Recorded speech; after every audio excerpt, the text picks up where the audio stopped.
د دوحې په تړون کې د اسلامي امارت مسؤلیتونه هم معلوم وو، د امریکا د متحده ایالاتو او د هغوی د متحدینو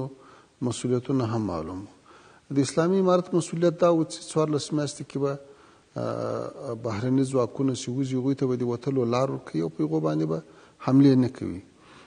بل مسؤلیت دا و چې د افغانستان خاوره به د چا په ضد نه کارول کیږي. د درېیمه خبره د بین الافغاني مذاکراتو د شروع کېدو وه،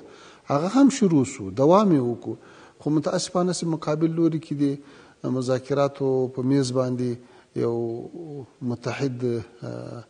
نظر او فکر او اجنډا موجوده نه وه، اختیارات نور سره د مختلفو ډلو ټپلو نه خلک راټول سوي وو، نو پرمختګ ونه سو، واړې وړې خبرې وې په میاشتو میاشتو وځنډولې. بل طرف ته د امریکا د متحده ایالاتو مسؤلیتونه وو، هغو کې اول مسؤلیت دا و چې دوی به په لنډ وخت کې د موږ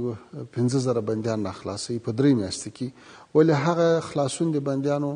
10 میاشتو ته ورسېدو، دې هم مذاکرات وځنډول. له هغې وروسته چې کله بین الافغاني مذاکرات شروع سي، بیا د امریکا د متحده ایالاتو مسؤلیت دا و چې د موږ پاته بندیان به په 3 میاشتو کې ټول خلاصوي، ولې هغه یې تر پایه آزاد نه کړو تر څو چې مجاهدینو فتوحات وکړو، په خپله یې د بندیخانو دروازې ماتې کړې، قلفان یې مات کړو، زولنې یې ماتې کړې او خپل ملګري آزاد کړو.